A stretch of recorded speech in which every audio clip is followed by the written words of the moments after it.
Hello everyone, আমি মীনাক্ষী চক্রবর্তী। আশা করি সকলে ভালো হয়ে আছো। আবার চলেছি তোমার সাথে নতুন একটা ভালো ভিডিও নিয়ে। আশা করছি সকলের অনেক অনেক অনেক ভালো লাগবে। ভিডিওটা হলো সেই ইন্ডিয়া গেটের পার্ট 2। তো শুরুতে তোমাদের সাথে ইন্ডিয়া গেট আমি শেয়ার করেছিলাম, তারপরেও কেন দেখাচ্ছি সেটা ব্যাপারটা হচ্ছে আমি পূর্ব পশ্চিম উত্তর দক্ষিণ পুরোটা ঘুরিয়ে ঘুরিয়ে তোমাদের সাথে শেয়ার করতে চাইছি। তার কারণ হচ্ছে কোনো জায়গাটা যেন মিস না যায়। এখানে কিন্তু অনেক কিছু লেখা ছিল এই ইন্ডিয়া গেটের উপরে। আমার মোবাইল তো বুঝতেই পারছো আইফোন না, যার জন্য আর ততটা দামি ফোন না, যার জন্য ততভাবে আমি তোমাদের সাথে শেয়ার করতে পারছি না। ঘুরিয়ে ঘুরিয়ে তোমাদেরকে শেয়ার করে দিচ্ছি। আশা করছি সকলের ভালোই লাগবে। এখানে জানো তো অনেক বাইরের লোক ছিল, ফরেনার তার অভাব নেই। শুধু আমাদের ইন্ডিয়ার থেকে বিভিন্ন রাজ্যের অনেক লোক ছিল, কারণ যারা কথা বলছিল অনেক ভাষাতে, সেটা আমি বুঝতে পারছিলাম। তার মধ্যে মনে হচ্ছিল আমি এলাই বাঙালি, আর বাকি সবাই সবাই হিন্দিভাষী। যাই হোক, কোনো ব্যাপার নাই, বাঙালি হয়েছে তো কী হয়েছে, বাংলার কি কোনো মর্যাদা নেই নাকি? সব জায়গাতে থাকতে হবে ভাই, আমরা বাঙালি, যেখানে যাবো সেখানেই ব্যাস নিজের স্থাপত্য রেডি করে নেবো, তাই না বলো? তো যাই হোক, তোমাদের কেমন লাগছে বলবে। আমরা কিন্তু বেরিয়ে যাচ্ছিলাম তখন। তারপর যে আমির জাওয়ান যে ব্যাপারটা তোমাদের সাথে একদিন আমি একটা ভিডিও শেয়ার করেছিলাম, সেই ভিডিওটারই বাকি টুকরোগুলো তোমাদের সাথে আমি শেয়ার করছি। তো এইভাবে ঠিক সাজিয়ে গুজিয়ে রেখেছে, আর এইভাবে দেখতে পাচ্ছ নার্সারি টাইপের করে রেখেছে, কেটে কেটে দিত।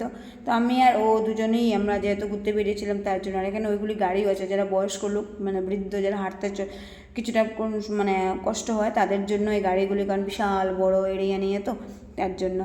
এইগুলিতেও না এই যে সিঁড়িগুলো দেখতে পাচ্ছ, এগুলি কিন্তু পেছনের ভিডিওতে আছে, তোমরা দেখতে পাবে। এখানে যারা যারা শহীদ হয়েছে তাদের নাম এখানে লিখে রাখা হয়েছে এইভাবে পাথর দিয়ে দিয়ে, যাতে করে এখানে বসতে দেবে না কাউকে, পা দিতে দেবে না, মানে অমনি তো ওদেরকে নামান করতে হবে, বাস ইতনা সা।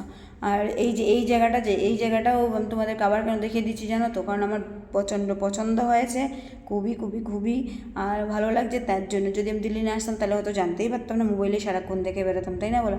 আসছি বলে জানতে পারছি। তো যাই হোক, এই করে লিখে দেওয়া আছে দেওয়ালের পিঠে। যাদের ইংলিশ পড়তে অসুবিধা তারা এইভাবে হিন্দি পড়তে পারো, যাদের হিন্দিতে অসুবিধা মানে ইংলিশ পড়ে নিতে পারো। তো পুরনো সব কিছু এখানে দেওয়ালের মধ্যে ওরা রেখে দিয়েছে, সব কিছু স্মৃতিস্বরূপ, যাতে করে আমরা এইসব জিনিস যখন স্টার্ট হয়েছিল তখন তো আমরা পৃথিবীতে আসিনি, তার সম্পর্কে আমাদের জানাও নেই, যেহেতু ব্যাপারটা অনেক কিছু, তাই না? তো তার জন্য আমাদেরকে জানতে হবে। তার জন্য অনেকে তো জানে না, অনেকে হয়তো আসতেও পারবে না কখনো, আর অনেকে হয়তো এসছে ভুলে গেছে। তো আমার ভিডিও দেখে তাদের মানে মেমোরিটা আবার রিটার্ন ব্যাক হবে, মানে তখন মনে পড়বে কী কী করেছিল কী কী না, তাই না? কোথায় কোথায় ঘুরতে গিয়েছিল। তার জন্য ভিডিওটা বিশেষ করে আমি কোথাও কাটিনি, হয়তো স্পিড দিয়ে দিয়েছি, কেননা 7 মিনিটের হয়ে যাচ্ছিলো, তার জন্য। তো তোমাদের দেখে কেমন লাগলো একদম একদম আমাকে একটা কমেন্ট করে যাবে, একটা লাইক করে যাবে। তো কারা কারা দেখেছো অবশ্যই আমাকে বলবে, আর কেমন হয়েছে সে তো জানাবে, ঠিক আছে? দেখো তখনকার যুদ্ধের সময় এমন কী কী পরিস্থিতি হয়েছিল সব লেখা আছে এখানে। যারা হিন্দি পড়তে পারে তো অবশ্যই ভালোভাবে পড়ে নিতে পারবে, একটু স্টপ করে দিয়ে ব্যাস পড়ে নিতে পারবে, তাহলে তোমাদের জন্য সুবিধা হবে, তাই না? আমি বলেছিলাম না তোমাদেরকে, চারদিকটা ঘুরিয়ে তোমাদেরকে আমি আবারও দেখাচ্ছি, মানে আমার মন ভরেনি জানো তো। আমার মন চাইছিল আমি যদি মানে একটা একটা করে সেকেন্ডটা দেখাতে পারতাম তাহলে খুব ভালো হতো। এই যে এখানে সব নেভির যারা আছে তারা কিন্তু এখানে প্যারেড করে তারপর এখানকার যা আছে, যেমন ধরো আমাদের ফ্ল্যাগটা আছে, সেই ফ্ল্যাগটাকেও সুন্দরভাবে গুছিয়ে রাখার। এই যে এক এক করে সবার আমার জওয়ান যারা হয়েছেন সবার এক এক করে নাম এখানে লিখে দেওয়া আছে, দেখতে পারলে?